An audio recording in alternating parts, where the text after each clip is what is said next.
of long-duration surveillance. UAVs don't have mothers. You lose a UAV in combat and nobody bats an eyelid. One of the earliest surveillance UAVs was the Predator. It was developed in the early 1990s. When you look at Predator, basically they start off as being long-endurance systems that can really persist over the battlefield. In Afghanistan, Predators provided critical real-time intelligence. And it was there that a Predator made an amazing transformation from surveillance to armed aerial attack. Fired a Hellfire missile, an Al-Qaeda convoy, and destroyed one of the vehicles in there. And at that point, it crossed the line from an unmanned aerial vehicle into an unmanned combat aerial vehicle. Today, the new Predator B can carry up to 10 Hellfire missiles. Of course, its primary mission is still what the military refers to as ISR, or Information, Surveillance, and Reconnaissance. It's basically a poor man's satellite. I mean, you can bring it in and let it dwell in an area. UAVs transmit important visual information to battlefield commanders via satellite or other data links. Once targets had been located, identified, and cataloged, these could be disseminated to other weapons or weapon systems. Reconnaissance UAVs have multiple ways of conducting surveillance.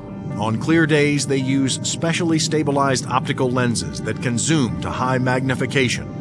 At night, they use infrared, and under adverse conditions, they use synthetic aperture radar to pierce the thickest clouds, sandstorms, or oil field smoke.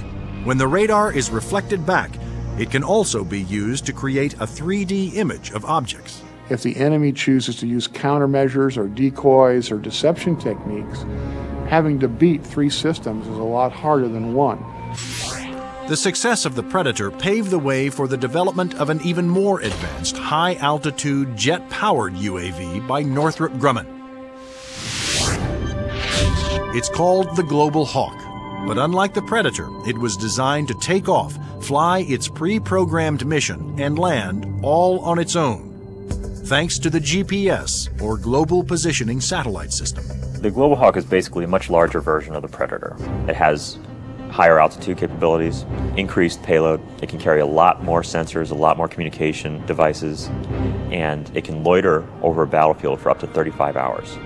The Global Hawk can stay aloft for a day or more, providing constant near real-time video surveillance over an area the size of Illinois. Predator and Global Hawk give us an up-close view, which is something you can't get from a national asset, which would be a satellite type of thing. Though still in development, the Global Hawk had a dramatic impact during Operation Iraqi Freedom.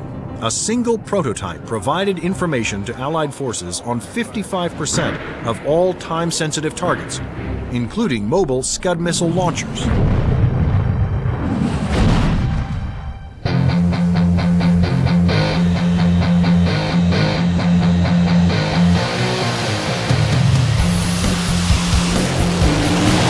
Like the Air Force, the Navy wanted its own autonomous UAVs.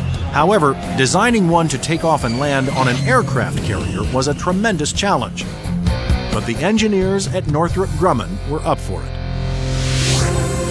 In the summer of 2000, they began working on the X-47 Pegasus. The hardest part of the Pegasus program was definitely the flight controls. Getting on and off an aircraft carrier, of course, is one of the toughest design problems for an aircraft. And doing this with a tailless vehicle like Pegasus certainly was the toughest problem we had. That problem was solved by using 6 innovative surfaces to make the plane climb, descend, and turn. This surface just rotates up. The elevon, of course, both up and down, and then there's another inlay on the lower surface as well. The first flight of Pegasus, the demonstration was very, very successful. It lasted approximately 12 minutes. There was no human in the loop. But could Pegasus, without any human assistance, land within the tiny space between the arresting cables of an aircraft carrier? The engineers came up with an ingenious way to find out. And we actually glued a small paintball down onto the bottom of the hook so we could get a clear touchdown point. That was quite an achievement that we're very proud of. The Navy will use its stealthy UAVs to get targeting information for its guns, missiles, and fighter aircraft. The initial focus has been on information, surveillance, and reconnaissance to provide targeting information to the Navy's strike packages.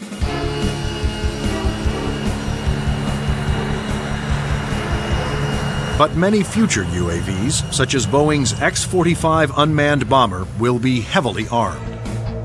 Although flying pre-programmed missions, armed UAVs will still need human permission to fire. It has to know where friendly forces are on the ground, where civilians might be, where collateral damage, i.e. hitting a church or a mosque, might be an issue.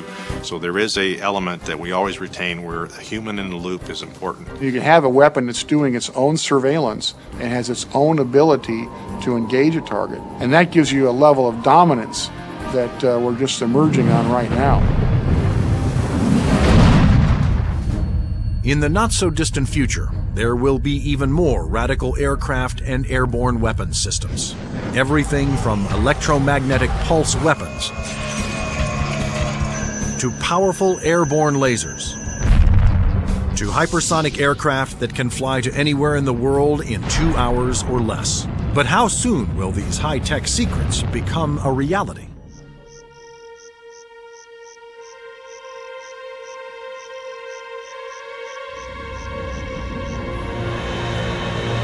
The enigmatic F-117 stealth jet flew in secret for 10 years before its existence was revealed to the public. Some of the unclassified projects that are acknowledged by the Pentagon seem more like science fiction than reality. The military is designing a weapon system designed to neutralize an enemy encampment or factory without destroying it and scattering nuclear, biological, or chemical materials. Electromagnetic pulse, or EMP weapons, will blast a highly concentrated magnetic field towards its target, overloading and destroying any electrical components. The small electromagnetic pulse weapons offer some pretty startling capabilities. You can essentially completely destroy an enemy's electronic infrastructure in a very precise way. You can fly over a small facility, only a couple of acres, fire it, and suddenly none of their computers work, none of their weapons work, none of their electronics at all will work. Researchers are also experimenting with an airborne chemical laser. An entire aircraft has been turned into a chemical energy plant that points that laser at a target and burns through missiles. This aircraft will fly at higher altitudes and will primarily be used for Scuds or for ballistic targets that would be fired from one country to another.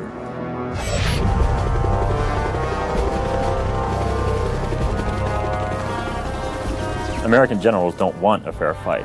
They want their equipment to be the absolute best in the world so that whatever they come up against, they can defeat it quickly and efficiently. The battlefield of the future will continue to be a dangerous place. But military planners believe that the key to maintaining the security of the United States is to develop the weapon systems of tomorrow, today.